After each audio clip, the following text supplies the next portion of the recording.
Bienvenue à tous. Bienvenue à tous. C'est le deuxième Finari Talk qu'on organise. Le premier, c'était sur investir comme un millionnaire. Le deuxième, c'est sur devenir millionnaire pour ensuite partir à la retraite.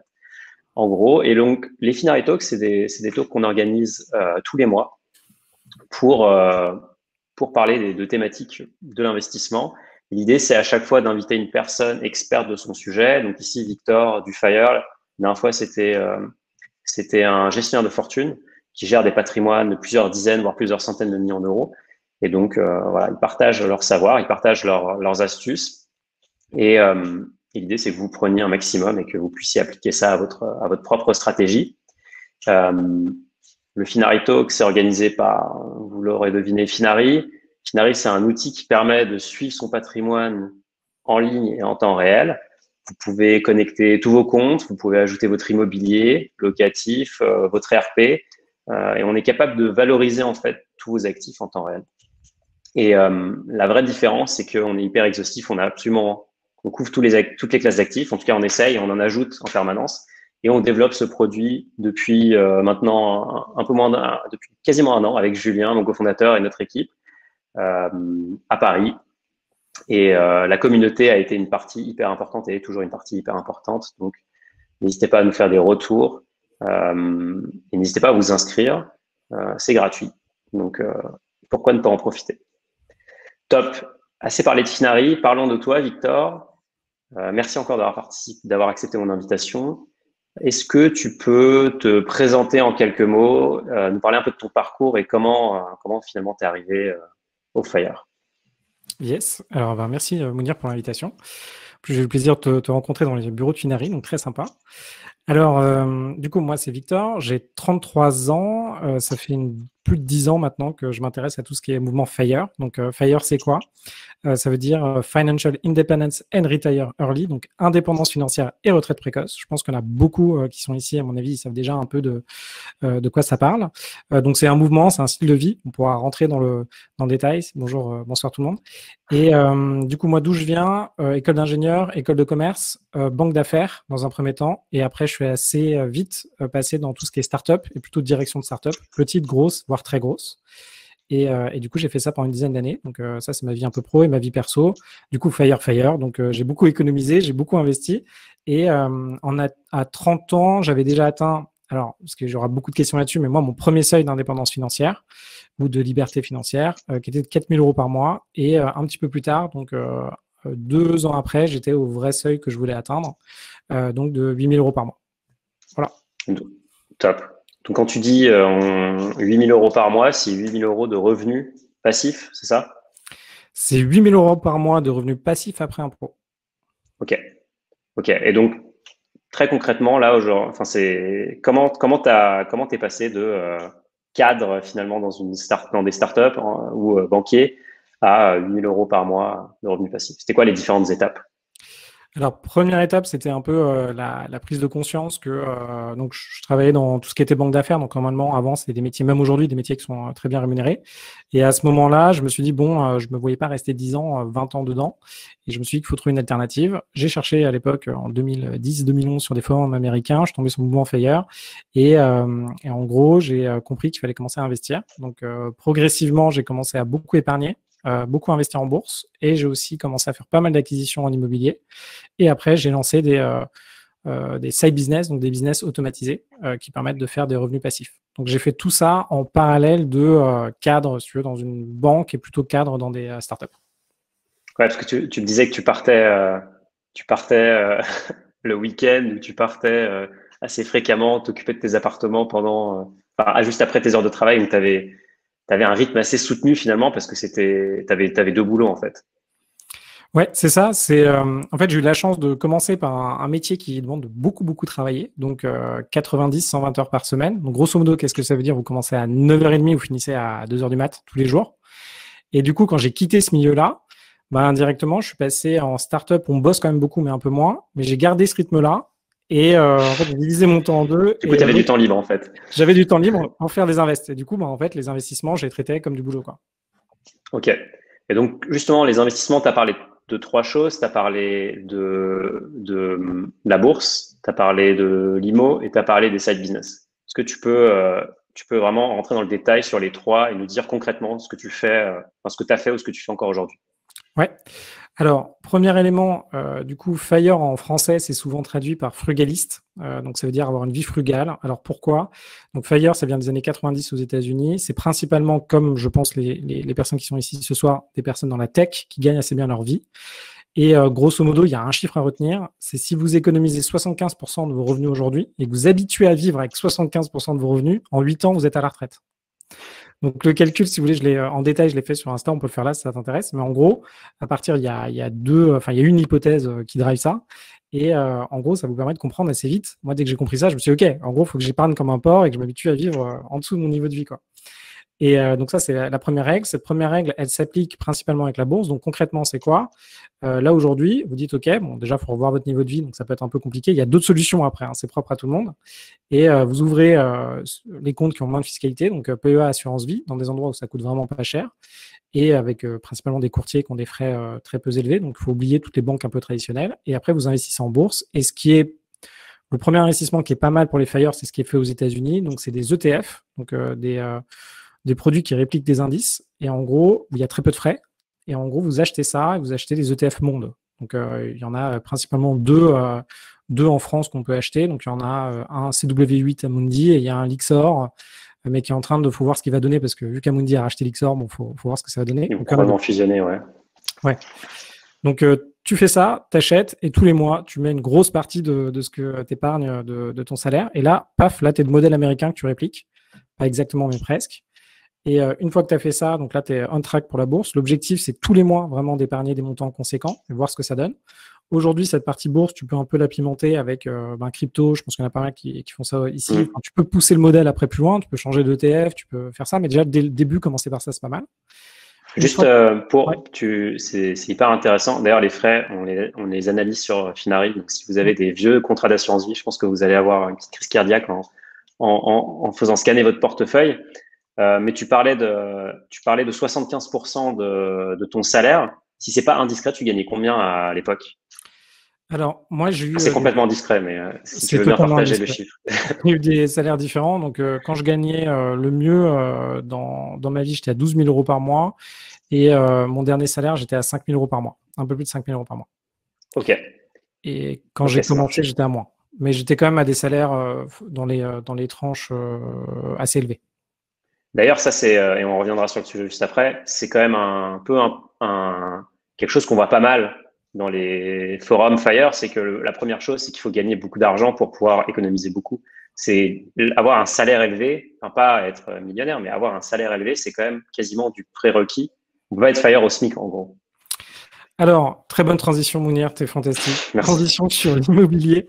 En fait, aux États-Unis, effectivement, il vaut mieux, quand vous commencez, par exemple, si vous êtes vraiment ric-rac tous les mois, économiser 75%. Enfin, tu vois, disons que tu habites en région parisienne, tu gagnes 1 500 euros par mois.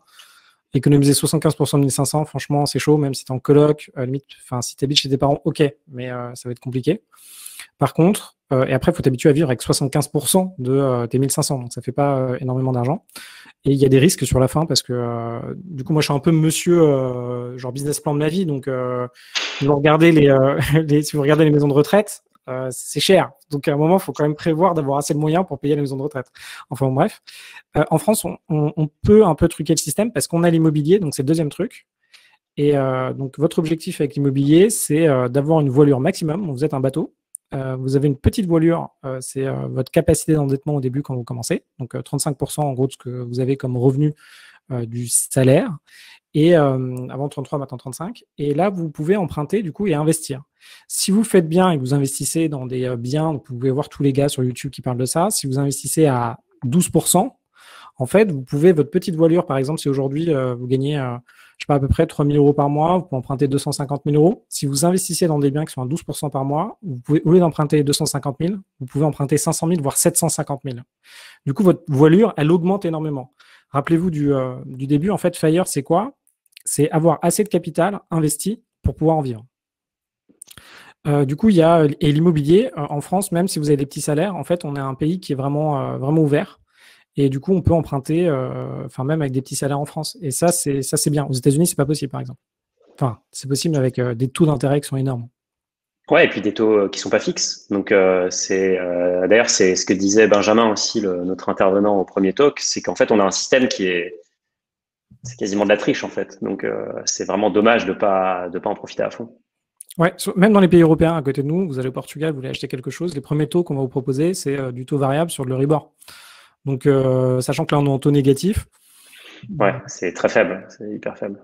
Du coup, si demain, enfin bon, après, on peut jamais prédire l'avenir, mais s'il y a un peu de croissance, que les taux remontent, etc., pour éviter de l'inflation, peu importe, bah, vous pouvez retrouver à rembourser énormément votre appart, quoi.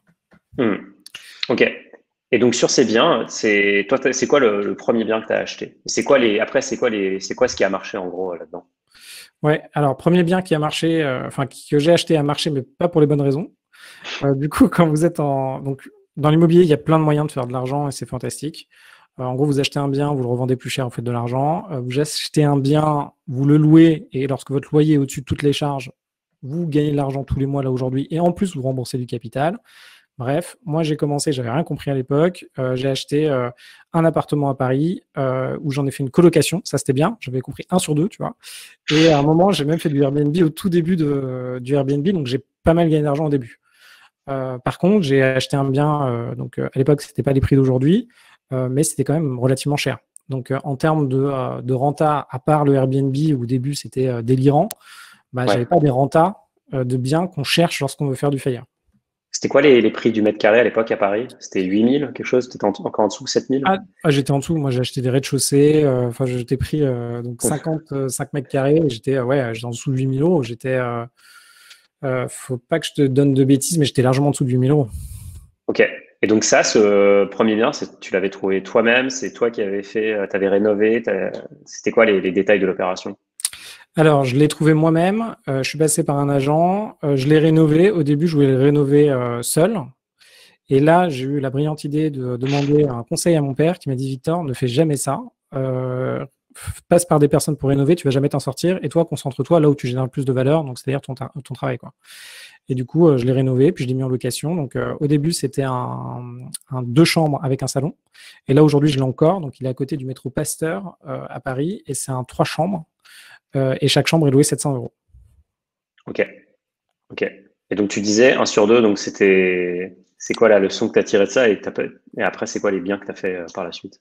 La leçon que j'ai tirée du premier appartement, c'est que c'était pas assez rentable et que ça consommait énormément de capacité d'emprunt. Donc, j'ai fait Ouais. une grille avec le premier invest. Et du coup, là, j'ai fait une petite astuce. En gros, j'ai créé une société civile dès le début, en fait. Ce qu'il faut absolument pas faire si vous commencez. On pourra répondre là-dessus. Vous lancez pas dans des micmacs. Je sais que c'est intéressant et que ça donne un peu envie quand on crée des boîtes et tout, voir des holdings, machin, mais faut pas forcément commencer par ça. Bref, en fait, moi, j'avais tellement atteint ma capacité d'endettement maximum que j'ai créé une SCI. J'ai séparé la nue propriété de l'usufruit. On pourra rentrer dans le détail. Et en fait, quelqu'un d'autre portait l'endettement à ma place. Et du coup, moi, j'ai pu Ok. refaire une deuxième opération. Ok. Intéressant. Alors là, je voyais des questions. Tu gérais toi-même ou tu déléguais? Vu que tu faisais du Airbnb, il devait y avoir un turnover de dingue. Comment tu faisais quand tu gérais ça? Je faisais tout moi-même. Alors, quand je faisais du Airbnb, j'étais quand même dans l'appart. Vous imaginez, vous êtes dans l'appart, vous louez votre deuxième chambre. Et d'ailleurs, à l'époque, ma Ah, c'était copine. vraiment Airbnb du tout début, ça. Ah C'était ouais, le ouais, Airbnb original en fait. C'est l'idée tu loues ta chambre quoi. tu loues ta chambre et tu la loues franchement pas mal. Et il n'y avait pas de concurrence. Donc, j'étais tout seul avec mon Ouais, appartement. c'était Donc, incroyable. c'est l'extase. Puis il y avait, c'était pas encore dans le radar de la ville, des impôts. Enfin, c'était un peu n'importe quoi. C'était le Far West. Ouais, alors j'ai toujours payé mes impôts. Mais effectivement, ça reste. Donc, je pense qu'il C'est y en a bien, plein qui n'ont pas payé d'impôts là-dessus. c'est clair. Et si tu veux, je faisais, je sais pas, entre 2000 et 6000 euros par mois avec une chambre. Ouais, donc délire. Donc j'étais pas trop mal. Et en gros, je faisais tout seul, sauf que bon après ça dépend. Encore une fois, on peut retourner sur les 75% d'économie. Si vous voulez vraiment économiser 75%, vous retournez chez vos parents, ils vous font la bouffe, vous payez rien et vous habitez pas loin de là où vous bossez. Et ok, c'est parti. Sauf que après, il faut voir les concessions que vous faites par rapport à votre vie. Et moi, ma copine en avait marre. Si tu veux, on recevait à 4 heures du mat, enfin à 3 heures du mat, des personnes qui arrivaient de Hong Kong, qui s'étaient perdues 2 fois en taxi. Fallait les recevoir. On recevait, j'ai reçu la terre entière. Alors, Covid-proof, pas du tout, tu vois. La terre entière dans cet appart, quoi. Ça marche. Donc premier appart semi-échec, mais finalement qui te met pas dans le rouge. Euh, Et ensuite, tu peux rentrer dans le détail de l'usufruit et de la nue propriété parce que c'est hyper intéressant. C'est quoi le schéma? Ça coûte combien? Comment tu structures ça? Ouais, alors, en gros, l'objectif, alors généralement, ce montage est utilisé lorsqu'on veut faire de l'héritage, lorsqu'on veut passer des biens à ses enfants. Le système, c'est quoi? C'est vous créez une SCI, donc à l'IR ou à l'IS, c'est comme vous voulez. Et du coup, une fois que c'est une entreprise, ça va juste encapsuler votre bien. Votre bien va être acheté par une entreprise. Et une fois que le bien est acheté par l'entreprise, ou quand vous créez les statuts de la SCI d'ailleurs, ce que vous faites, c'est que vous allez dissocier les revenus de votre bien de qui est propriétaire des murs. Et en gros, les revenus du bien, c'est l'usufruit, et propriétaire du mur, c'est la nue propriété. Et l'usufruit, en fait, la personne qui a l'usufruit va non seulement avoir les revenus, donc si vous louez un bien à 2 000 € par mois, il va rajouter 70% fois 2 000 € par mois, enfin, ça dépend comment c'est fait, mais là, c'est une SCI, donc disons, va rajouter ces revenus-là tous les mois sur ses impôts, et va aussi être en charge de l'endettement. Donc, va être responsable du remboursement de l'emprunt. Tout le monde sera réellement responsable, mais tous les mois, il n'y a que cette personne-là qui va porter l'endettement. Donc, c'est ça qui est intéressant. Ok, et donc toi, tu étais dans quel rôle dans l'opération? Nue propriété, parce que je ne voulais pas porter l'endettement, parce que sinon, je ne pouvais pas faire de deuxième opération. Quoi qu'il arrive, surtout quand vous commencez, il faut faire très attention à votre taux d'endettement, parce que assez vite, vous allez vous retrouver bloqué. Quoi qu'il arrive, vous allez vous retrouver bloqué, sauf si vous commencez à être assez étoffé, et alors là, vous pouvez casser des plafonds, aller assez loin. Mais il faut quand même atteindre un niveau de patrimoine, même net, assez conséquent.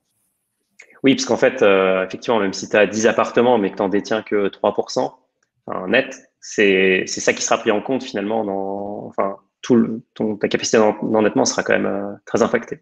Ok, donc ça c'est premier appartement. Deuxième appartement, du coup, qu'est-ce que tu adaptes? Qu'est-ce que tu changes? Alors, j'adapte un petit peu, je rachète à Paris, mais beaucoup moins cher. Donc, Ok. je rachète un truc à Paris, c'est pas tout à fait ça non plus, mais moins cher, donc là, vraiment moins cher, et j'arrive à quelque chose de pas trop mal. Donc là, c'est le deuxième appartement que j'ai fait, 41 mètres carrés, toujours dans le 15e à Paris. Et après, là, je suis passé à des éléments beaucoup plus rentables. Et du coup, là, je suis parti. En gros, je suis sorti de Paris déjà. Enfin, c'était voilà. Moi, j'ai grandi à Paris, etc. Donc voilà.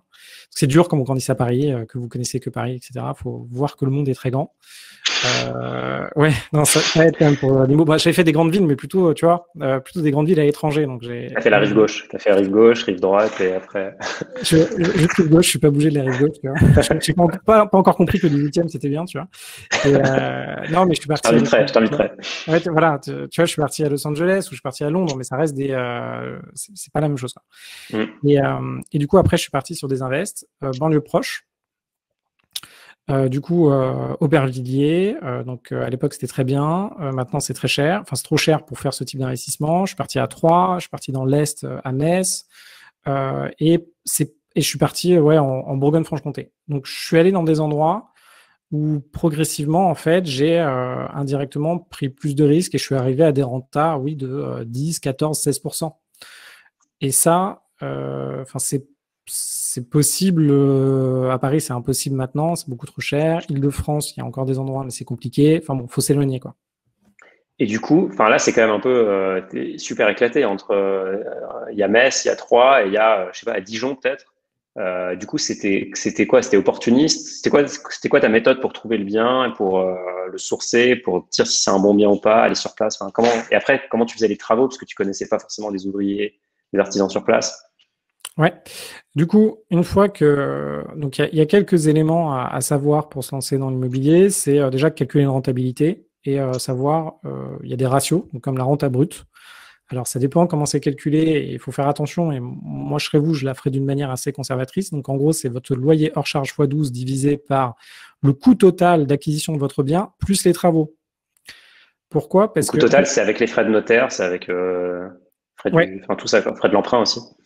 Tu n'as pas les frais d'emprunt. Ok. Donc, donc en gros, tu as ton prix. Si ton bien il est à 100 000, tu rajoutes 8% pour les frais de notaire. Tu rajoutes, dans 100 000, normalement, tu as tes frais d'agence déjà dedans. Et là, si tu as 30 000 € de travaux, tu rajoutes 30 000 €. Et en gros, ton objectif, quand tu regardes ce ratio-là, il faut. Alors, il y a plusieurs façons de le calculer. Moi, je le calcule en tout cas comme ça.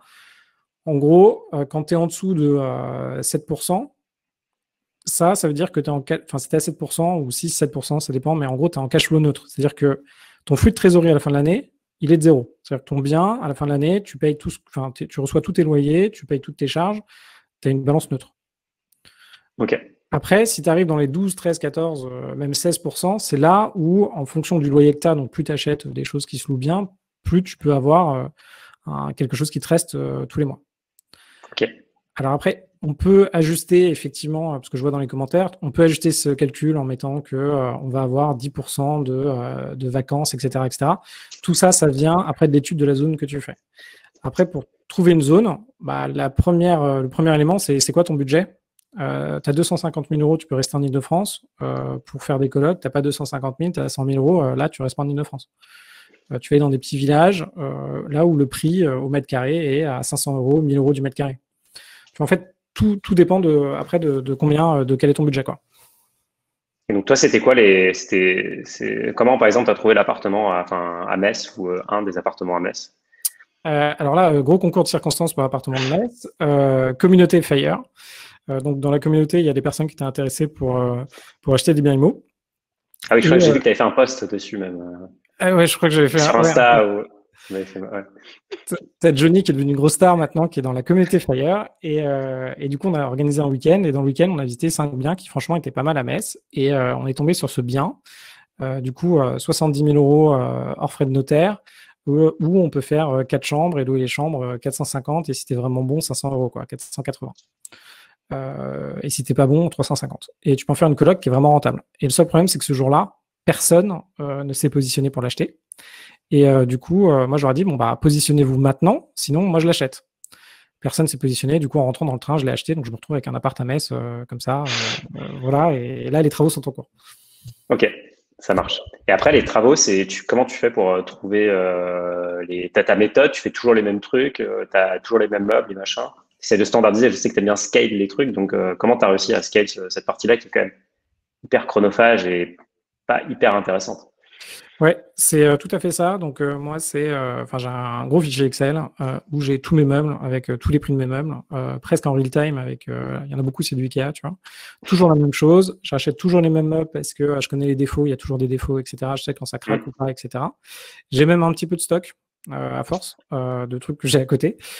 Donc ça, c'est fait. Et pour les travaux, 2 solutions. Donc moi, j'ai une équipe qui, du coup, vu que je fais beaucoup de travaux, parce que là, j'ai beaucoup d'investissements IMO. Du coup, mon équipe de travaux me suit un peu partout. Donc, je peux les envoyer au cas où.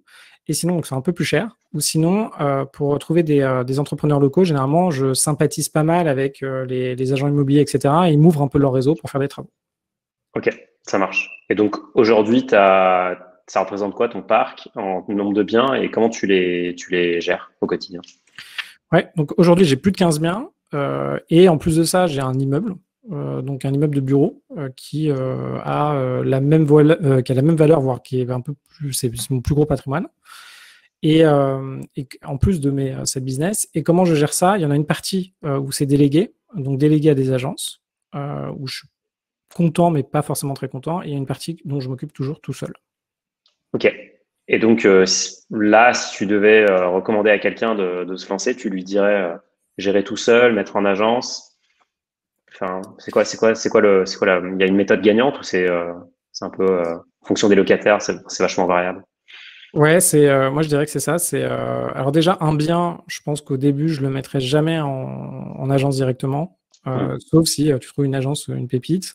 Alors à partir d'un certain moment, il y a pas mal de personnes à mon niveau, ce qu'ils font, c'est qu'ils prennent un ancien agent immobilier et leur donnent tous leurs biens à gérer. Tu peux faire ça aussi, s'ils sont à peu près au même endroit. Là, en fait, la problématique, c'est généralement quand vous finissez les travaux dans un appartement, il va y avoir énormément de dégâts. Et du coup, vaut mieux absorber, vous, les dégâts du début. Donc les dégâts, ça va être dégâts des eaux, ça va être petite problématique avec je sais pas quoi, une fenêtre qui ferme pas parce qu'il y a trop de peinture ou quoi que ce soit. Donc vaut mieux gérer soi-même les locations au début pour s'assurer que ça démarre. Après, en fonction de ce que vous faites, si vous avez par exemple des studios, si vous avez des 2 pièces, si vous avez une maison, si vous avez des colocations, ça ne se gère pas de la même manière. Par exemple, encore aujourd'hui, les agences sont pas optimum pour gérer des colocations. Donc ça vaut mieux que vous le fassiez vous-même.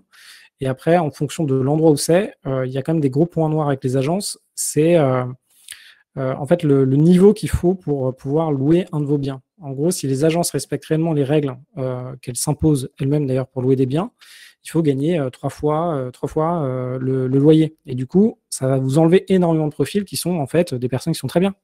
Par exemple, moi, il y a plein de moments, on m'aurait demandé 3 fois trois fois mon salaire pour pouvoir payer un loyer, j'aurais pas pu louer des trucs. Donc, en fait, il faut regarder. Il faut regarder quoi. Et tu utilises un tool aujourd'hui pour suivre ce que tu gères en direct pour toute la partie facture, loyer impayé, changement de locataire, les baux, toutes ces parties vraiment purement administratives. Ouais, alors j'utilise plusieurs choses. Je l'ai vu d'ailleurs passer. Il y a une partie, j'utilise rendement locatif, mais c'est pour faire les baux de location. Sinon, j'ai mes propres outils à moi que j'ai fait, donc où effectivement tu as des envois automatiques et je fais des rapprochements bancaires avec des systèmes qui existent en place. Et après, ça dépend où sont mes biens, où ils sont encapsulés. Donc, soit je les ai en propre, soit dans les entreprises. Donc après, ça dépend où ils sont. Et s'ils sont dans les entreprises, là, ils rentrent dans la compta de l'entreprise. Donc là, il y a un expert comptable, il y a tout le système qui suit. Ça marche. D'ailleurs, je vois des gens qui parlent de la défisc, enfin de l'immobilier défiscalisant. Est-ce que c'est quelque chose que tu fais?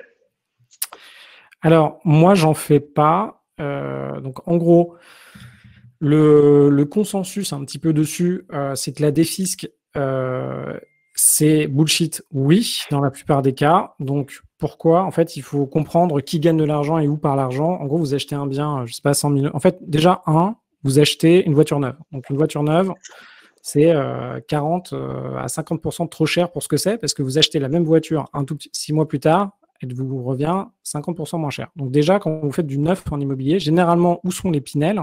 Ce qui fait la valeur d'un bien, il y a effectivement la date de construction de l'immeuble, mais généralement, c'est l'emplacement.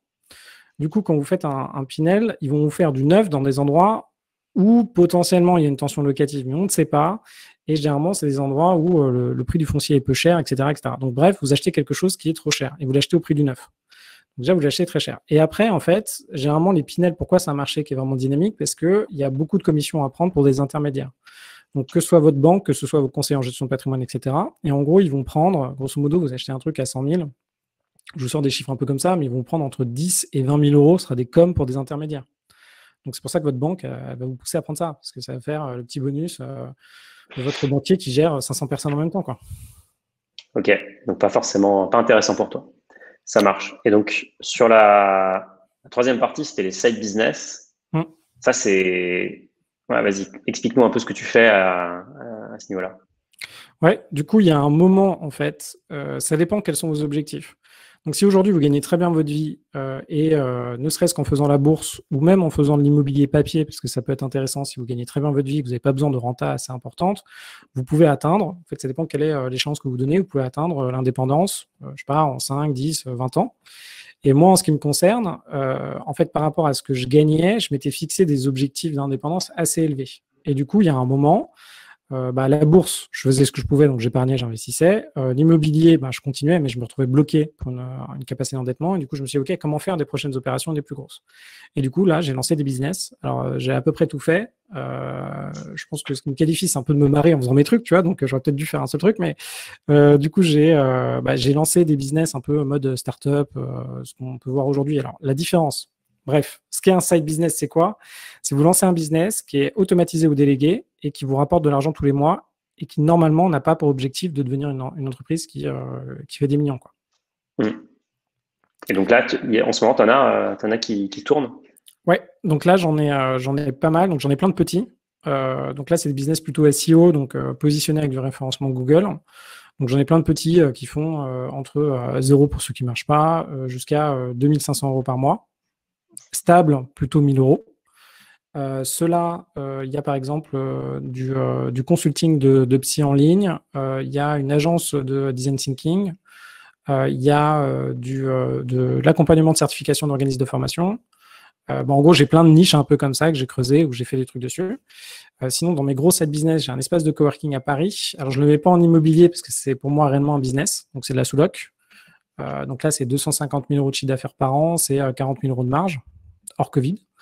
Ça repart là d'ailleurs pour toi? Ouais, là ça repart pas mal, donc c'est bien. Par contre, on va voir ce qui se passe en septembre. Ouais.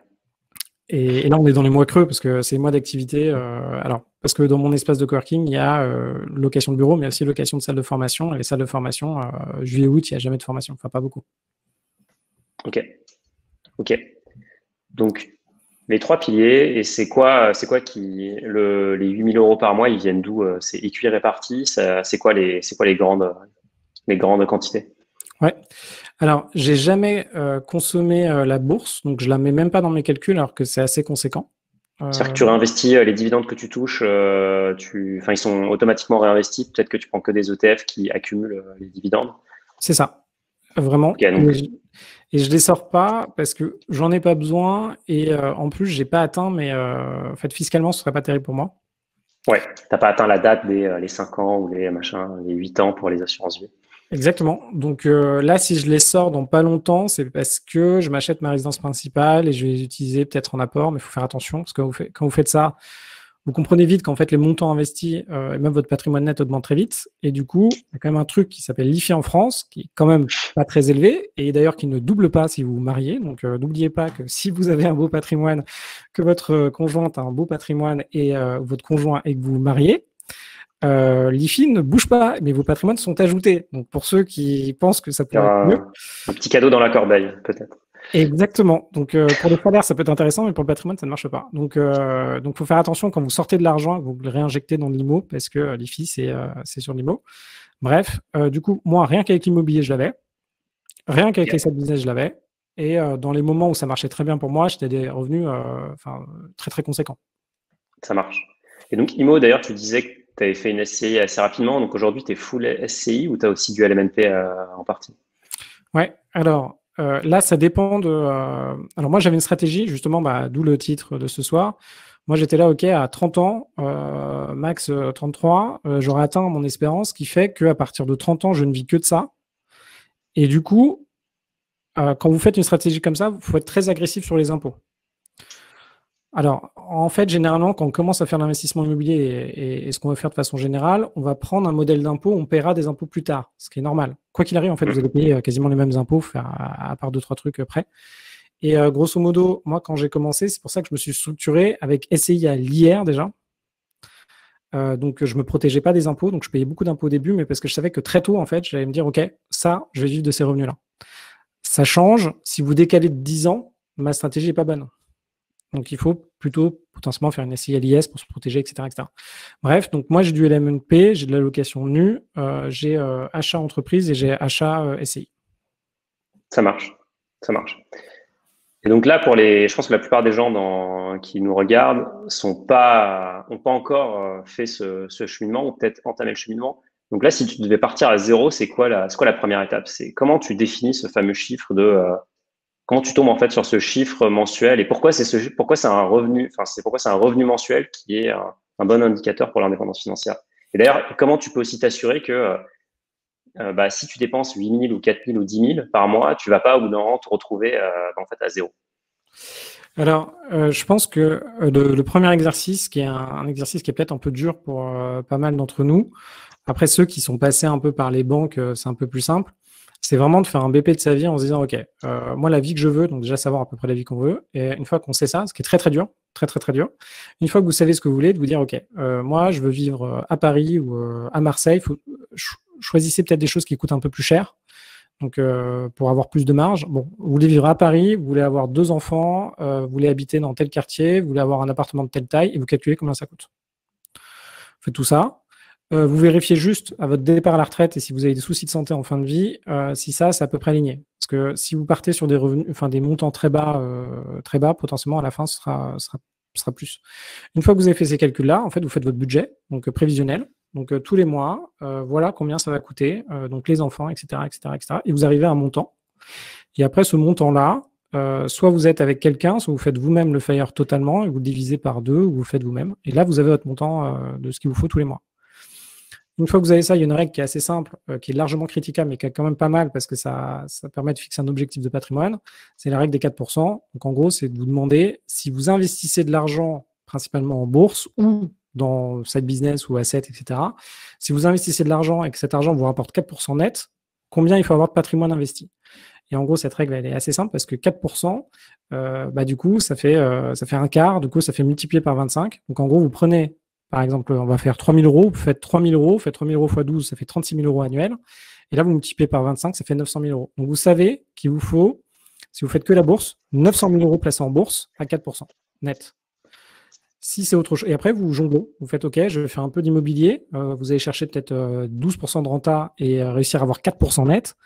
Vous allez chercher des side business qui vont apporter 500, 1000, 2000 euros par mois et vous avez la bourse que vous continuez à faire. OK. D'ailleurs, dans le chiffre des 4%, il y a une étude qui est assez intéressante qui s'appelle la Trinity Study, qui est, je pense, son grand défaut, c'est qu'elle est très vieille. Il y a eu pas mal de nouvelles études, mais bon, en gros, que ça soit 3,5 ou 4, ça reste quand même assez robuste. Par contre, ce qu'il faut dire aussi, c'est que pour tenir ton niveau de dépense, il faut que tu vendes ton capital. En fait, tu vas pas vivre uniquement de tes revenus, ou non, tu vas aussi vendre tous les mois des actions ou tous les ans, enfin, peu importe. Tu vas devoir vendre du capital pour couvrir ton coût de la vie. En fait, c'est exactement ce que tu dis. En fait, il y a une tendance, et c'est un truc qui est assez dur en fait quand on arrête de construire du patrimoine et qu'on commence à vivre de son patrimoine. D'où mon post sur LinkedIn, tu vois. C'est en gros, disons que vous arrivez là, vous avez 900 000 euros. Donc chaque année, ça va croître de 8%. Mais en fait, chaque année, vous allez vendre ces 8 ou 6% supplémentaires pour vivre de 4% après impôt. Bon, en gros, c'est ça. Donc vous vendez effectivement, si vous avez des ETF qui sont avec capitalisation, vous allez les vendre, etc. Mais lorsque vous faites ça, bon, déjà, vous vous rendez compte que vos 900 000 euros, du coup, ça grossit plus parce que généralement, vous stagnez. Et après, effectivement, les problèmes en fait de la règle de 4%, le premier problème, c'est si vous partez à la retraite, que vous êtes juste, donc vous avez vraiment besoin de 3 000 euros tous les mois parce que vous êtes en couple, voilà, budget, enfant, etc. Vous partez, il y a un crash dans l'année suivante. Bah là, c'est franchement compliqué parce que vos 900 000 euros, disons qu'il y a un crash de 50%. Vous vous retrouvez avec 450 000. Donc, bon. Et là, en fait, vous êtes obligé de consommer ce capital-là. Et du coup, en consommant… Vous devez consommer 2 fois plus en plus, du coup, par rapport au montant prévu, enfin, en pourcentage, du coup. Exactement. Donc là, vous attaquez vraiment votre capital, un truc de dingue. Bon, après, il y a d'autres choses, on peut en parler, il y a l'inflation, tout ça, etc. Donc, effectivement, la règle des 4%, déjà, ça peut donner un chiffre estimatif. Après, il y a pas mal de personnes en FIRE aujourd'hui en France qui mettent plutôt du 3%. C'est juste que ça rajoute le montant. Et après, votre jeu, c'est de comprendre comment y arriver, quoi. Ça marche. Dernière question de ma part, après on va passer aux questions des auditeurs. Justement, le FIRE en France, c'est quoi les spécifiques? Parce que le FIRE, c'est quand même quelque chose qui vient des États-Unis. Aux États-Unis, bon, la retraite, c'est un concept qui n'existe pas trop.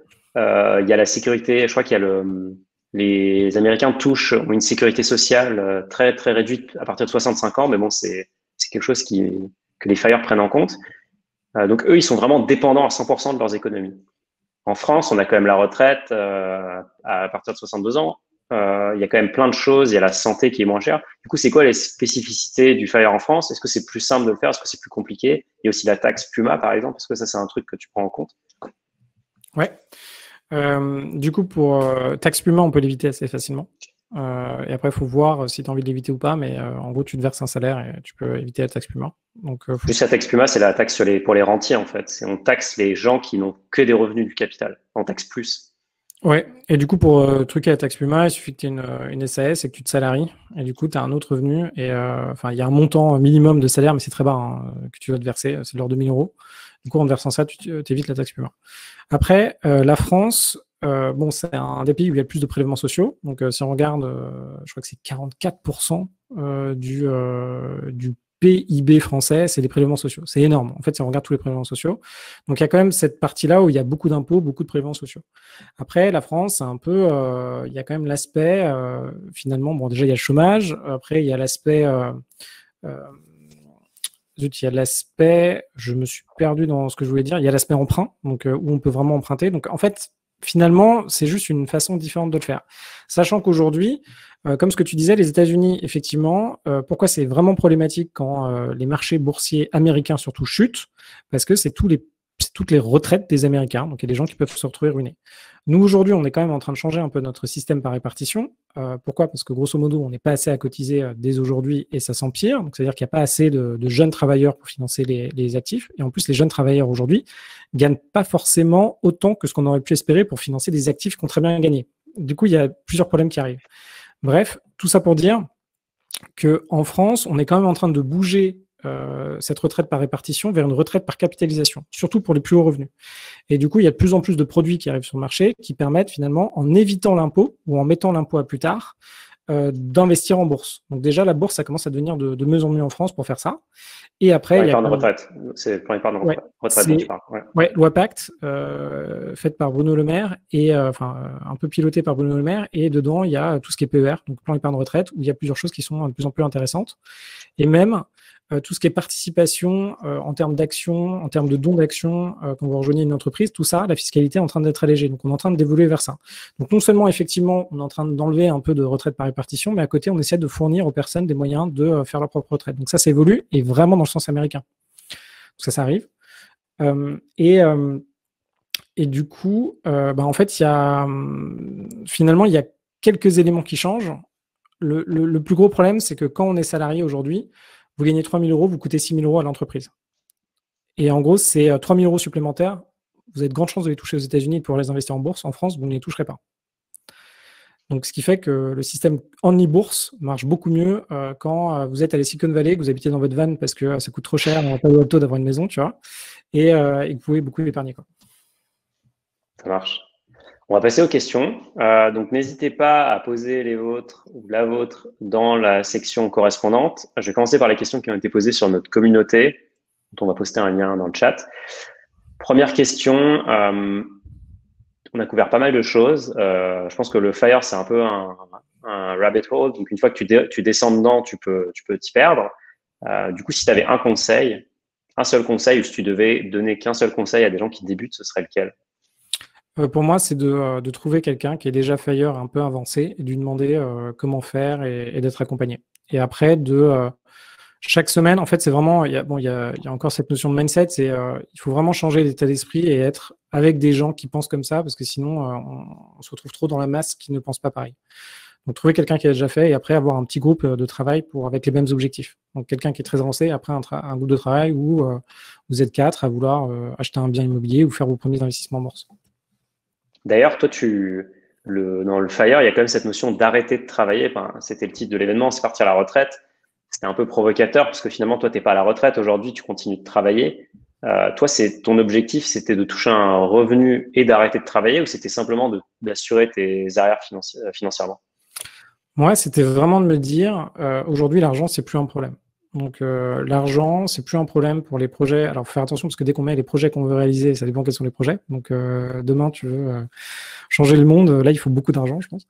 Enfin, ça dépend. Mais donc, bref. Donc, en gros, moi, c'était vraiment de me dire à un moment, ok, c'est bon. Demain, j'ai des enfants, ils sont en bas âge. J'ai envie de faire 2 fois le tour du monde. Ça me ressemble pas du tout, mais ok, j'y vais. Et après, ça dépend des personnalités de chacun. Il y a des personnes qui s'arrêteront, mais la plupart continuent à faire des projets. Et moi, ce qui m'épanouit et ce qui est un peu mon développement personnel perso, c'est de continuer à travailler sur des projets avec des gens et travailler dans des boîtes ou travailler sur des éléments, des startups ou autres. Donc ça, j'arrêterai pas. Pourquoi? Parce que sinon, pour moi, ce serait signe. Moi, tout seul dans mon coin, je pense pas être capable de continuer à évoluer et de dépasser mes prochains blocages. Donc, j'ai besoin de continuer à faire des projets. Ça marche. Prochaine question, c'est quoi ton meilleur investissement et c'est quoi ton pire investissement? Alors, je vais vous passer genre les bullshit, genre mon meilleur investissement, c'est en moi-même. Mon meilleur Merci. mon meilleur investissement.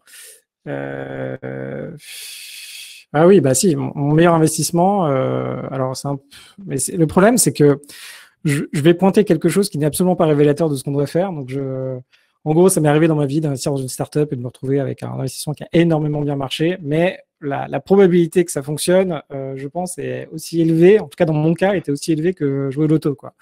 Donc bon, on va peut-être passer ça. Du coup, mon meilleur investissement, ça doit être directement le premier appart que j'ai fait. Alors pourquoi? Parce qu'il y a plein d'erreurs, mais au moins j'ai appris plein de trucs. Et finalement, d'un point de vue patrimonial, il a pris tellement de valeur que ouais, c'est devenu hyper conséquent. En plus, là, j'ai remboursé, donc ça m'a beaucoup aidé à avancer. Top. Le pire investissement, j'ai investi dans plein de trucs, j'ai perdu plein d'argent dans plein de trucs, donc le pire, je sais pas. Si. Alors quand on devient FIRE, on investit même dans les produits qu'on consomme tous les jours. Et je sais pas.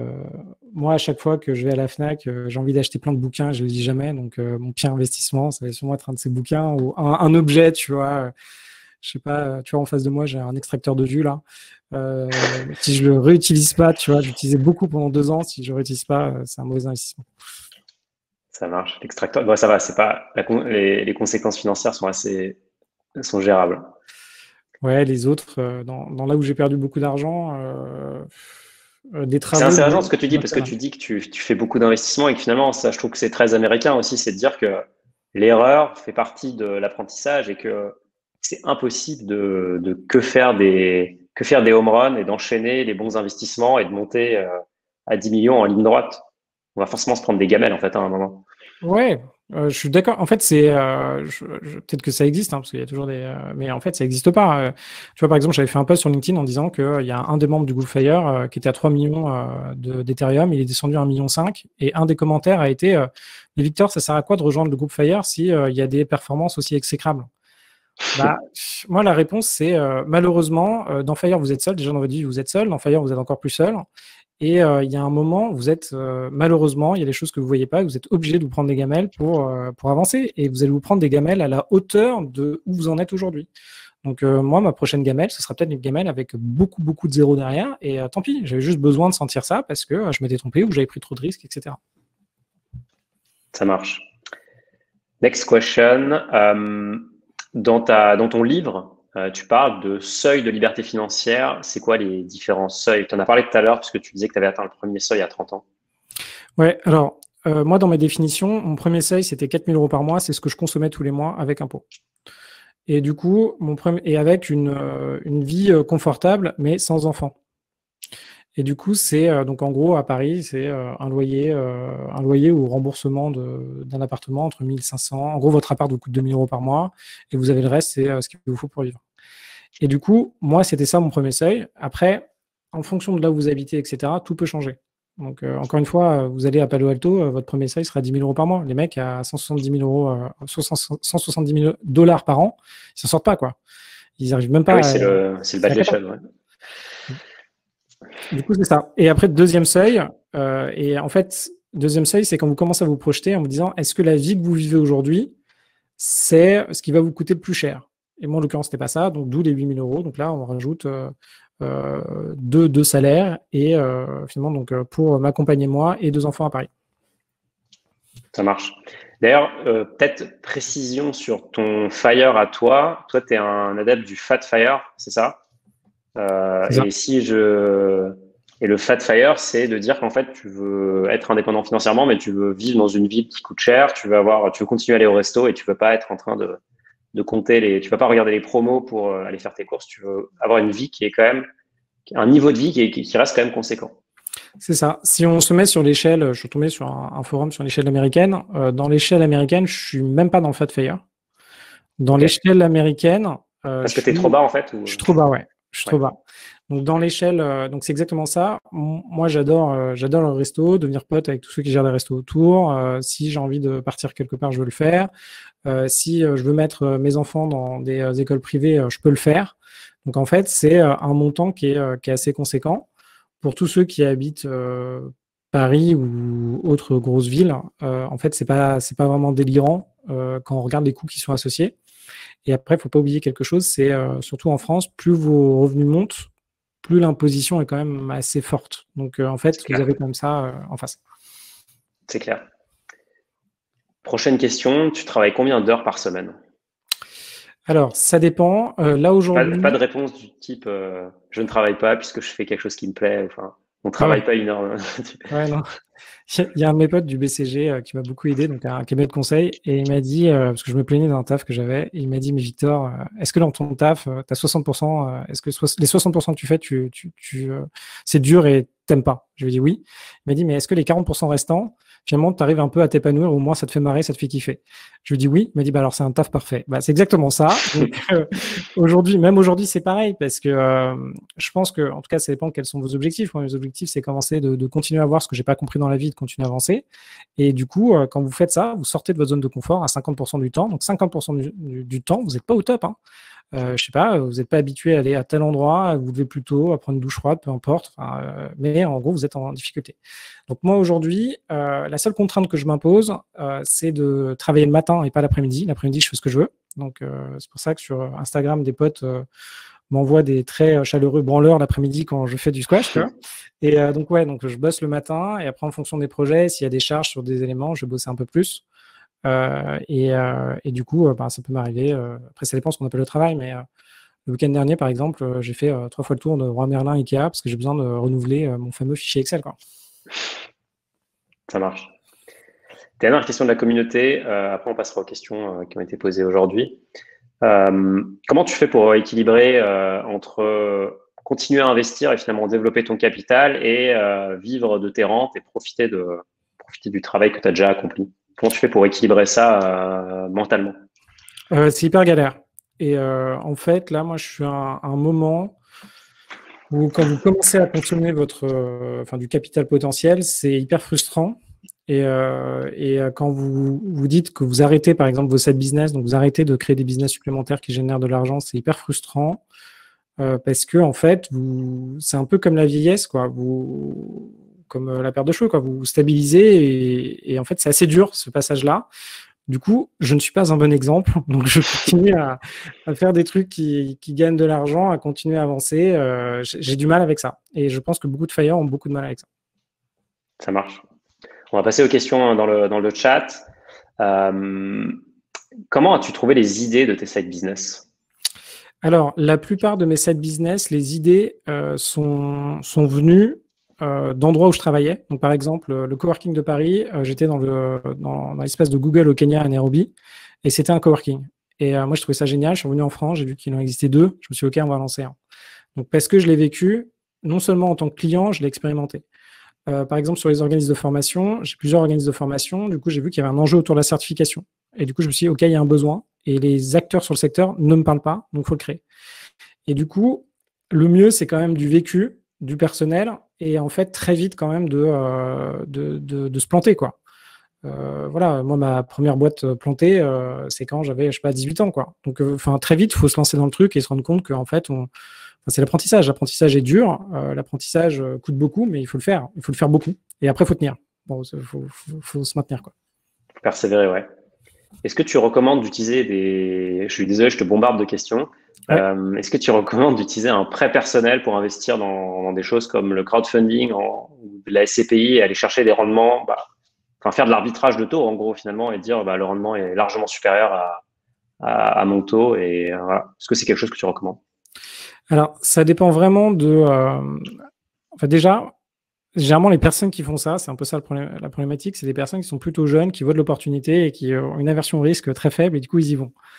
En fait, le gros truc, de base, non, je ne le recommanderais pas, mais ça dépend où vous en êtes. Si aujourd'hui, vous êtes capable d'économiser beaucoup tous les mois, que vous maîtrisez, du coup, vous êtes bien d'un point de vue financier et que le montant que vous empruntez, finalement, c'est pas déconnant par rapport à ce que vous pouvez rembourser, que vous, le risque, ça vous fait pas peur et physiquement, ça vous impacte pas et que ça va pas vous stresser, franchement, moi, je me dis, même sur du Bitcoin, hyper volatile, moi, je me dis, pourquoi pas? Je me dis, pourquoi pas, allez-y, mais par contre, il faut rester maître de ce que vous pouvez faire. Ne faites pas comme pléthore d'Américains, et là, énormément de Français qui ont fait ça, des crédits à la conso, j'aimerais bien voir les chiffres, et qui ont tout mis sur du Bitcoin, et qui là, maintenant, se retrouvent à rembourser des crédits, alors que le Bitcoin a fait moins 40%, quoi, ou moins 30%. Du coup, en fait, ça dépend de votre aversion au risque, et ça dépend de ce que vous voulez faire. De base, si vous commencez vraiment aujourd'hui, je ne pense pas que ce soit une bonne chose à faire. Très clair. Nicolas, d'Avenue des Investisseurs, que je salue, dit que tu génères 8 000 € de revenus nets par mois, mais du coup, tu as combien d'emprunts à rembourser en face? C'est quoi les mensualités que tu dois couvrir tous les mois? Alors, en vrai, je ne sais pas. Grosso modo, c'est des. Alors, je crois qu'il me suit sur Instagram aussi. Il suit tous mes trucs. Il me pose des questions. Je suis à beaucoup d'emprunts, donc ça se compte en millions. Et en patrimoine net, j'ai un patrimoine net assez conséquent en face. En réalité, je me verse. Alors, il y a juste une sonnerie chez moi. Je pourrais me verser beaucoup plus. Ça marche. Justement, tu parlais des emprunts. Comment tu fais pour bypasser, je ne sais pas si c'est le bon terme, comment tu fais finalement pour aller plus loin que la limite des 35%? Et tu parlais tout à l'heure de transpercer le plafond et d'aller sur Mars. Comment tu fais concrètement pour faire ça? Alors, pour faire ça, plusieurs éléments. Lorsque vous gagnez très bien votre vie, que ce soit un salaire ou peu importe d'où viennent vos revenus, mais que vous gagnez vraiment bien, vous pouvez dépasser largement les 35%. Vous pouvez même monter à 70-80%. Mais là, il faut très bien gagner. Donc, c'est quoi? C'est le reste à vivre qui va être regardé dans ces cas-là plutôt? C'est ça. J'ai jamais fait de différentiel. Donc, pour ceux qui se posent la question, pourquoi? Parce que j'ai pas trouvé de banque qui faisait du différentiel. Alors qu'il y en a, hein. Alors aujourd'hui peut-être plus, mais il y en avait à l'époque. Du coup, en gagnant très bien, vous pouvez dépasser ça. Après, vous avez d'autres systèmes en place où, en fait, vous pouvez faire un peu d'ingénierie financière. Donc, vous pouvez hypothéquer des biens, faire des prêts en face, faire de l'in-fine. Vous pouvez faire pas mal de choses derrière, mais il faut déjà avoir un sacré patrimoine. Du coup, le plus dur, c'est quand même le début de constituer son premier patrimoine. Je me rappelle quand j'étais petit, je m'intéressais à tout ce qui était défiscalisation et mon père il m'a dit ouais, avant de faire ça, ce serait peut-être intéressant que tu gagnes ta vie, quoi. Donc c'est un peu ça le conseil que je vais vous dire, c'est gagner votre vie et après vous trouverez des solutions. Et deuxièmement, il y a un moment où vous êtes forcément plafonné et c'est là que rentre en compte la partie business. Et la partie business, faut vous dire qu'une entreprise peut emprunter grosso modo comme un particulier. Et du coup, vous créez une entreprise qui, par exemple, l'espace de coworking que j'ai, vous créez un espace de coworking, 250 000 euros de chiffre d'affaires, 34 000, 40 000 euros de marge. Vous faites ça pendant 3 ans et là, vous pouvez emprunter, faut voir, mais entre peut-être 500 000 et 1 million d'euros. Et vous êtes parti, vous en faites plein. Donc, c'est c'est vraiment créer une société pour, c'est te sortir de cette idée que tu es un individu et c'est d'augmenter ta surface en créant des sociétés. Mais bon, il faut que les sociétés soient rentables, j'imagine aussi. Il faut que ce soit rentable, il faut que ça marche bien, que vous ayez du cash. Et en gros, votre idée, c'est comment, vu que l'unité de mesure pour avoir de l'endettement, c'est une personne morale ou une personne physique. Vous, personne physique, vous faites votre max par rapport à votre stratégie et vous passez aux personnes morales à côté. Par contre, c'est pour ça qu'il faut vraiment bien gérer ses finances. Plus vous avancez, plus il vous faut des épaules solides, mais ça va venir avec l'expérience, pour avoir de l'argent de côté quand vous avez un pépin et pour pouvoir avoir des capacités financières, toujours avoir des liquidités, quoi. En fait, le problème du FIRE, c'est si un jour vous vous plantez, c'est pas grave. Mais si vous plantez et que vous avez plus de cash, là, c'est chiant. Pourquoi? Parce que vous avez tous vos emprunts remboursés. Disons que vous êtes même FIRE, donc vous arrêtez de bosser, vous avez toutes vos mensualités qui arrivent. Disons que vous avez 10 000 euros remboursés par mois. Vous avez plus que 5 000 euros sur le compte. Bah, ça va assez vite, hein. Dans 6 mois, 1 an, votre bien il est saisi, il est vendu. Et là, vous vous retrouvez à retourner grandement en arrière, hein. Après, c'est pas grave, mais ça arrive. Ok. Mylène veut connaître ta stratégie pour sourcer des biens sur toute la France. Donc, tu as parlé de Metz, qui est évidemment pas quelque chose de très scalable, mais est-ce que, je sais pas, tu passes par des plateformes en ligne? Tu disais que tu avais un agent de réseau, un network d'agents que tu t'es constitué. Comment tu trouves tes biens? Alors, la plupart en France, c'est toujours le cas. Le Bon Coin, ça marche bien. Il faut regarder un prix au mètre carré, du coup, qui est abordable par rapport à un loyer au mètre carré. Donc, une fois que vous maîtrisez ces ratios, vous vous rendez compte que tout ce qui est de plus de 3 000 euros, ça dépend ce que vous faites comme investissement, en fait. Il faut voir votre thèse d'investissement. Mais vous vous rendez vite compte que dès que ça coûte plus de 3 000 euros du mètre carré en banlieue parisienne, ça marchera pas. Parce que même en faisant une colocation, en bien des chambres, si c'est plus de 3 000 euros, vous allez avoir une renta pourrie, quoi. Et après, dans le reste de la France, c'est pareil. Il faut toujours regarder ces ratios-là. Ce que vous pouvez faire dans un premier temps, ça va être beaucoup moins sexy que ce que vous attendez, mais ce sera pas dans les stations balnéaires sympas, ce sera pas dans les belles villes, et vous faites des recherches immeubles, même tapez dans le Bon Coin maintenant, mettez immeuble 10%. Et en mettant juste ça, recherche toute la France, vous allez tomber sur des biens. Il faut juste regarder où ils sont. Et après, bonne chance. Parce qu'après, il faut quand même se dire, bon, est-ce que le bien il est valide? Est-ce qu'il y a des travaux? Est-ce qu'il y a vraiment des gens? Parce que c'est bien d'afficher une renta à 10-15%, mais si personne le loue, on va retrouver un truc où il n'y a personne. Donc après, il y aura un peu de travail à faire pour tester les vacances locatives, etc. Et vous pouvez avancer. Les logiciels sur le secteur, alors j'en ai qui tournent, mais je suis pas très... généralement, c'est trop tard. Par exemple, celui de rendement locatif, alors ça fait longtemps que je ne l'ai pas testé, mais donc ça vous permet d'avoir accès à des offres comme ça. Ils vous font des calculs automatiques. Et en fait, moi, je n'ai jamais acheté un bien avec ça. Généralement, je finis par déterminer à peu près une zone en trouvant des choses sur le Bon Coin. Une fois que j'ai déterminé une zone, je la creuse pour vérifier qu'elle a une réelle valeur. Donc là, c'est vraiment, est-ce que la population dévisse de 50% par an? Oui, ça peut arriver qu'il y ait des villes qui dévissent un peu, type Paris, mais ça va encore, parce que Paris, ça perd quand même beaucoup d'habitants chaque année. Et après, il faut vous faire votre expérience, c'est-à-dire commencer En fait, le nerf de la guerre, c'est vraiment d'essayer de regarder et d'essayer de trouver des choses. En tout cas, je vous garantis que ça existe toujours aujourd'hui, mais que c'est beaucoup moins sexy qu'avant. Ça marche. D'ailleurs, une technique qui est pas mal, si vous voulez tester une zone, ou même très précisément, si vous voulez tester un appart que vous regardez, je vous conseille de poster une annonce à la location pour un appart sur lequel vous avez posé une offre, idéalement avant, et vous voyez. Et si vous n'avez pas, en fait, quand même, je sais pas, 10, 15, 20 réponses dans la journée, c'est que ça risque d'être compliqué à louer. Donc, il y a d'autres choses évidemment à tester. Ça peut être une façon hyper simple de voir s'il y a de la tension locative ou pas. Parce que vous pouvez regarder tous les indicateurs que vous voulez. Finalement, c'est s'il y a des gens qui postulent pour votre annonce, ça veut dire qu'il y a de la demande. Tu vois, c'est exactement ça. Là, on l'a fait pour un appartement en région parisienne et c'est une colocation. Et on a pris vu qu'on a juste une journée pour se positionner avec l'agent, on a mis des prix, tu vois, les chambres, on les louait 450. Là, on les a mis à 350 et on a posté une annonce. Là, en un jour, on a eu entre 5 et 10, 7, je crois, 7 demandes pour la location à un prix inférieur. Mais là, au moins, on sait que même à ce prix-là, qui est notre prix plancher, où on a une renta un peu dégueu, au moins ça passe. Donc, on sait que c'est minimisé. Surtout, ne vous pressez pas. Le problème des agents, c'est qu'ils sont très bons pour faire de la vente parce que c'est des vendeurs. Et du coup, ils vont dire, ah, c'est que maintenant, allez-y, c'est vachement bien, c'est vachement bien. Le seul problème, c'est acheter un bien, vous le faites en 2 secondes, hein, c'est comme une boîte. Hein. Vous voulez acheter une boîte demain, moi, je vous en vends autant que vous voulez. Vous voulez faire de l'argent demain, là, c'est une autre question. Donc, et généralement, quand vous achetez un bien, vous mettez quand même de l'argent au début qui, pour vous, est quasiment impossible à rembourser sur 10 ou 20 ans. Hein. Parce que si vous économisez bien, vous êtes à 10 000 euros par mois. Vous achetez un bien à 250 000 balles. Bon, si vous plantez vraiment, c'est un peu, bon, ce sera jamais catastrophique, mais c'est un peu compliqué, quoi. Ça marche. Armand, on veut savoir, bon, tu as parlé tout à l'heure de ton coworking qui a été quand même très affecté par le Covid. Comment tu as géré le fait que d'un coup, les marchés boursiers tombaient, le coworking était vide, donc plutôt dur financièrement. Comment tu as géré ça? Et après, est-ce que tu as mis en place des choses pour te hedger quelque part, pour te protéger si ça devait se reproduire? Ouais. Du coup, en bourse, j'ai eu comme perte latente au premier, au vrai crack Covid, là, le premier, j'ai eu 90 000 euros de perte latente sur à peu près 200 000 euros d'investis. Donc là, j'étais pas au top. On peut se prémunir contre ça. Donc en fait, vous mettez juste des ordres de vente à un palier que vous voulez adresser.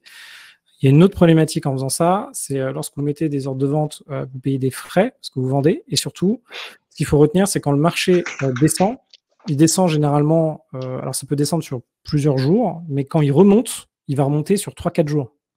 Du coup, en gros, le pire truc à faire, c'est le marché descend, vous vendez quand c'est en bas parce que bon, vous avez l'impression que vous allez tout perdre de votre vie. Et que là, en fait, vous allez louper les 4-5 jours, vous allez faire 10% de perf. Et ces 10% de perf pendant 4 jours, c'est ça qui va vous faire regagner toute votre valeur. Donc bon, faut juste voir ça. Donc là maintenant, moi j'ai mis des. Alors c'est différent parce que je risque de devoir consommer une partie du capital. Donc j'ai mis des ordres de vente avec des seuils. Donc il faut que je vois d'ailleurs s'ils ont. Au-dessus du prix d'achat ou au-dessus du prix actuel ou en dessous? Non, en dessous, pardon. Tu vois là, c'est des stop limits, enfin tu coupes tes positions en fait. Okay. Ouais, je coupe mes positions. Alors, faut faire attention à la volatilité, tu vois, mais je coupe, en gros, faut que je vois, mais si ça fait moins 10%, je crois, ou 15%, ça coupe. Et là, je serais quand même en gain parce que j'ai fait 30% cette année, donc je serais quand même en gain de pas mal. Et puis là, je sors parce que j'ai potentiellement besoin de ce capital-là. Bref, faut faire attention sur les assurances vie type avec robo-advisor type Yomoni ou autre, parce qu'en fait, vous ne pouvez pas mettre des seuils, vous ne pouvez pas couper vos positions. Et aujourd'hui, du coup, je pense que c'est avec la loi Pacte aussi, vous ne pouvez même plus ressortir de la bourse et être cash, donc avoir tout en liquidité. Donc, vous pouvez diminuer. Donc, moi, je suis en risque 10 sur 10 à chaque fois, super. Sauf que si je veux diminuer mon risque au maximum, je reste quand même à 20% exposé au marché. Il faut le savoir. Et ça prend du temps. Yomoni, si vous voulez changer, je ne l'avais jamais fait, donc je l'ai changé là. Ça m'a pris, je sais pas, plus d'une semaine entre recevoir le papier, le signer, etc., etc. Bref, il y a ça. Sur mes autres business, énormément de pertes de cash, très peu d'aide de l'État. Et du coup, heureusement que frugalité, j'avais pas mal de cash de côté, quoi. Et après, perso, c'était un niveau que moi de stress et de déception que j'avais pas franchi, donc c'était compliqué, quoi. Donc j'ai pris quelques kilos, j'ai passé quelques jours dans mon lit et au bout d'un moment, c'est reparti, quoi. Et donc là, aujourd'hui, si demain on fait face à une situation similaire, sur ton coworking, tu peux faire des choses pour te prémunir contre les pertes de loyer. Je sais pas, tu as pris des assurances. Ouais. des choses comme ça? J'ai fait des choses pour me prévenir. Par contre, j'ai pas pris d'assurance. Et je pense, d'ailleurs, il faudrait regarder, mais je pense que les assurances aujourd'hui doivent être très chères Ah ouais, maintenant. bah, Du coup. Ouais. ça a dû exploser, ouais. Du coup, je pense que faut vraiment. Je sais pas si ça vaut le coup. Non, là maintenant, je suis beaucoup plus. En fait, moi, j'ai des pareils sur mes business. Maintenant, j'ai des de façon un peu automatique. J'ai des go no go ou vendre pas vendre ou laisser tomber, etc. Donc, et j'ai restructuré ma partie entreprise pour diminuer les risques que moi je peux avoir personnellement. Ça marche. Est-ce que tu as des recommandations pour se lancer dans le Fire, des sites, des livres, des podcasts? Je pense que je connais ta réponse, mais Ouais. est-ce que tu as des recommandations sur ça? Comment commencer, comment se lancer, les stratégies, etc. En Alors, français, j'imagine. en français, alors déjà, je pense que mon podcast est pas mal, du coup, qui s'appelle La retraite à 40 ans, grâce à ma superbe éditrice Elodie. Du coup, le podcast, je pense qu'il est pas mal parce qu'à la fois, on raconte le profil de chacun, donc vraiment d'où ils viennent, pourquoi ils se sont lancés dans Fire, et après, on passe un peu sur un sujet technique. Donc ça, je pense que c'est pas mal, vous pouvez le trouver. Je crois qu'on était numéro 2 sur l'investissement, donc ça avance bien, c'est cool. Et après, pour se lancer dans Fire de façon générale, il y a la communauté. Donc là, vous pouvez aller sur devenirfrugaliste.fr ou .com et vous cliquez sur rejoindre la communauté. Là, vous avez un super questionnaire de conseiller en gestion de patrimoine. Ne vous inquiétez pas. Ça permet juste de vérifier quel est le profil des personnes qui viennent. Et là, vous rentrez directement et vous posez. Vous avez un channel débutant. Vous pouvez commencer à avancer. Et après, dans les livres, ça dépend ce que vous voulez faire en premier. Du coup, moi, je vous encourage à regarder. Moi, je fais des meet-up ou des workshops normalement une fois par semaine. Il y a les replays. Voyez-vous ce que vous voulez faire et quelle est votre priorité en fonction de votre situation. Donc, si par exemple vous êtes en CDI, l'IMO, c'est quand même pas mal. Si vous avez pas beaucoup de temps et que vous avez peur du risque de l'IMO, bon, bah, ne faites pas d'IMO, faites autre chose. Enfin, après, faut se calibrer, quoi. Top. ML veut savoir si, je pense qu'en tant qu'étudiant, est-ce qu'on devrait commencer à investir en tant qu'étudiant et est-ce qu'on devrait commencer à faire de l'IMO tout de suite? Est-ce que c'est possible déjà d'emprunter en tant qu'étudiant? Alors, investir tout de suite en tant qu'étudiant, oui. Toujours le plus classique, c'est d'ouvrir un PEA, une assurance vie, même si au début c'est pas les bons, c'est pas grave, mais de regarder quels sont les PEA, les assurances vie les moins chères. Hashtag Bourse Direct qui est pas mal, il y en a 2-3. Bourse Direct, c'est un courtier. Une fois que vous avez ouvert votre compte, alors de temps en temps, Bourse Direct, je pense qu'ils sont pas très open là-dessus, mais vous mettez 50 euros et un truc qui vous fait mal en fait. La vraie notion, c'est il faut mettre un montant d'argent qui vous fait mal quand ça monte et quand ça perd. Si c'est 50 euros, c'est 50 euros. Si c'est 10 euros, c'est 10 euros. Si c'est 1500 euros, vous mettez 1500 euros. Voilà, il faut un truc. Si vous perdez 1500 euros, vous êtes mal. Et vous suivez un peu la norme Fire globale qui est l'ETF Monde, qui est un truc, voilà, vous commencez par ça. Vous faites ce premier investissement, vous risquez de perdre une partie du capital si on a une crise demain, c'est pas grave, vous vivez le truc déjà. Il faut commencer à un moment, il faut pas repousser. Ça, c'est très bien. Si vous voulez faire de l'IMO, même en tant qu'étudiant, donc ça dépend. Là, en fait, vous cumulez pas mal de problématiques. En tant qu'étudiant, il n'y a généralement pas de revenus, sauf si vous êtes alternant. Quand vous êtes alternant, bah, vous n'êtes pas en CDI. Vous êtes plutôt jeune, donc quand vous allez voir votre banquier, il va regarder genre qu'est-ce qu'il fait le gamin. Ça nous est tous arrivé. Et après, donc en gros, vous ne rentrez pas dans les cases des banques. Si vous voulez même faire un crédit à la consommation, prendre encore plus de risques, ça peut être un peu compliqué. Si par contre, faut utiliser tous vos unfair advantage. Si vous avez des parents qui ont la capacité d'épargne, qui sont un peu open, qui ont envie de vous encourager, vous pouvez le faire avec eux. Si vous avez des parents qui ont un peu d'argent qui dort, ils peuvent vous le donner, vous pouvez commencer avec ça. Le mieux, c'est si vous avez le temps et l'énergie, c'est d'utiliser quand vous avez le temps et l'énergie. Vous savez pas trop de quoi la vie est faite demain. Tous ceux qui ont la trentaine, là, les 3 quarts de vos potes, vous les voyez plus parce qu'ils ont des enfants. Et c'est une réalité. Quand vous commencez à avoir des enfants, c'est compliqué. Et surtout, vous pouvez moins économiser, moins gérer ça. Donc, le plutôt oui, quand vous êtes étudiant, c'est très dur, mais au moins la bourse, c'est accessible. L'IMO, ça peut le faire. Surtout que l'IMO, généralement, il faut pas mal de formation avant de se lancer. Mais par contre, c'est pas ce qui est le plus simple. Top. Et je pense vraiment que je pense que l'IMO, ça me semble assez compliqué. Par contre, investir 50 euros tous les mois en tant qu'étudiant et juste en appliquant la formule des intérêts composés, en fait, bah, tu vas voir que, je sais pas, si la bourse, le rendement de la bourse en moyenne, c'est 8% par an, entre 7 et 9. En fait, sur 30 ans, c'est énorme. Donc, ton unfair advantage, c'est que si tu as 18 ans, c'est que Victor et moi, on pourra jamais rattraper ces années-là. Donc, même si on a un gros capital, c'est les années jouent en ta faveur. Donc, investir tôt. Et il faut pas non plus oublier, je pense qu'en France, on adore l'immobilier, mais la bourse, c'est quand même magique parce qu'on fait rien et il y a des entreprises qui travaillent, ils nous versent des dividendes, il y a même des ETF qui capitalisent. Donc, on a littéralement rien à faire. Ça va monter, ça va descendre. Il faut un peu s'accrocher de temps en temps, mais c'est quand même mécaniquement, si on croit au capitalisme et si on croit au développement, en fait, la bourse va toujours monter. Donc, il y aura juste des à-coups. Donc, je pense que le PEA, c'est vraiment une excellente enveloppe pour se lancer. Dernière question, et après, après, j'aurai un petit sondage pour vous pour définir le prochain sujet du talk. C'est Abdel qui veut savoir si tu privilégies les ETF capitalisants ou distribuants et si par ailleurs tu investis aussi dans des actions à dividendes, qui est une thématique qui est quand même assez populaire. Oui, alors moi je suis principalement ETF capitalisant. En gros, je choisis quand je veux sortir en faisant des ventes. Et après, sur ce qui est actions à dividendes, j'ai fait ça avant. Maintenant, je ne le fais plus. Pourquoi? Parce que le temps de les choisir était trop long pour moi. Alors moi, je suis typique du lazy investment. C'est-à-dire que, en gros, bourse, je fais ETF, voire ETF thématique. Après, action. Donc, à un moment dans ma vie, j'étais assistant trader. J'ai perdu beaucoup d'argent et j'ai mis très longtemps à regagner l'argent que j'avais perdu très vite.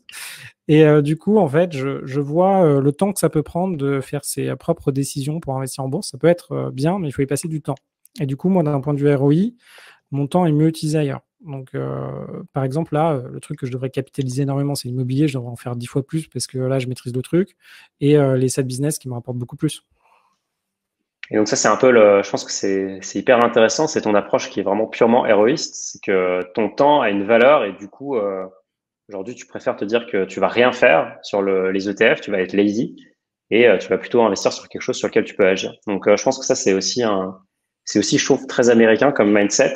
Voilà, c'est vraiment et d'ailleurs, tu parlais tout à l'heure de voir sa vie sous forme de BP, de business plan. Bah, c'est un peu pareil. C'est voir son temps. En fait, on est comme une entreprise. On a du temps, on a une capacité qu'on peut utiliser.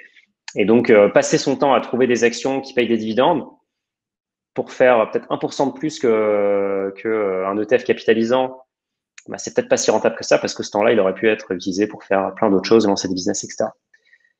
Super, je vais vous activer un sondage. J'ai 3 propositions pour le prochain talk. Donc, vous pouvez voter. Premier, c'est l'immobilier. Comment on achète 15 appartements en moins de 10 ans? Victor, tu es la bienvenue, évidemment, en tant que participant ou en tant que personne qui nous expliquera ça. Comment faire un fois 1000 en crypto? Alors, l'idée, c'est plutôt de vous montrer d'inviter quelqu'un qui a de l'expérience en crypto et qui a réussi à rentrer très tôt sur des projets qui ont fait des retours absolument hallucinants. Et comment choisir les actions à dividendes? Comment choisir les meilleures actions à dividendes? Donc voilà, je vous laisse voter encore 2 minutes et ensuite on prendra simplement le sujet le plus populaire, comme d'habitude. C'est une démocratie ici. Eh ben, super, Victor. Déjà, écoute, je vais déjà te remercier parce que c'était vraiment hyper intéressant. J'avais beaucoup. On se connaît pour info, on se connaît pas depuis très longtemps avec Victor et donc on s'est rencontrés. Je crois on a été introduit par Mathieu Stéphanie de la Martingale. Puis on s'est rencontrés à Paris. Et ce que j'apprécie vraiment dans ce que tu fais, c'est que t'es hyper ouvert sur déjà toute ton approche. Et finalement, tu redistribues beaucoup. Et je trouve que c'est très différent de ce qu'on voit souvent dans ce milieu. Il y a beaucoup de gens qui essaient de vendre des choses. Toi, finalement, t'essayes pas de convaincre les gens que c'est la bonne décision. Par contre, ceux qui ont envie de tenter, bah, t'es là, tu leur donnes des réponses, tu donnes beaucoup de choses gratuitement. Donc, voilà. C'est hyper cool. Merci pour ta transparence ce soir. C'était hyper intéressant. J'espère que vous avez tous apprécié. N'hésitez pas vous pouvez envoyer des petits cœurs à Victor ou le remercier dans le chat. Écoute, Victor, si t'as un dernier commentaire, si tu veux, voilà, les petits cœurs arrivent pour toi. C'est génial, j'adore. Allez-y, continuez, là. Les petits cœurs, j'adore. Je te remercie. Plaisir partagé. J'apprécie beaucoup. Je pense que la communauté Finari est très proche des valeurs que j'ai, etc. Donc, moi, je trouve ça vraiment génial. Et puis, je pense qu'il y en a beaucoup qui sont ici, qui vont bien avancer et que tu vas bien pouvoir accompagner. Top. Très cool. Je rappelle que Finari n'est pas un outil purement Fire, mais on y réfléchit. Et surtout, on a déjà mis en place des choses comme l'analyse des frais pour vous aider, pour vous accompagner. Donc, si vous n'avez pas de compte, inscrivez-vous. Si vous n'êtes toujours pas convaincu qu'il faut vous créer un compte, je ne sais pas quoi faire, mais créez-vous un compte. N'hésitez pas à participer à la communauté. D'ailleurs, je vais poster un lien tout de suite, comme ça, vous allez pouvoir voir ça. Il y a plein de gens qui donnent leurs avis, c'est top. Moi, je trouve que c'est hyper important de parler d'argent en France. C'est un sujet qui ne devrait pas être tabou. Donc, merci Victor de faire ce que tu fais. Merci à tous d'avoir participé. Je vous dis à probablement en septembre pour le prochain talk. Bonne soirée à tous. Bonne soirée. Bye bye.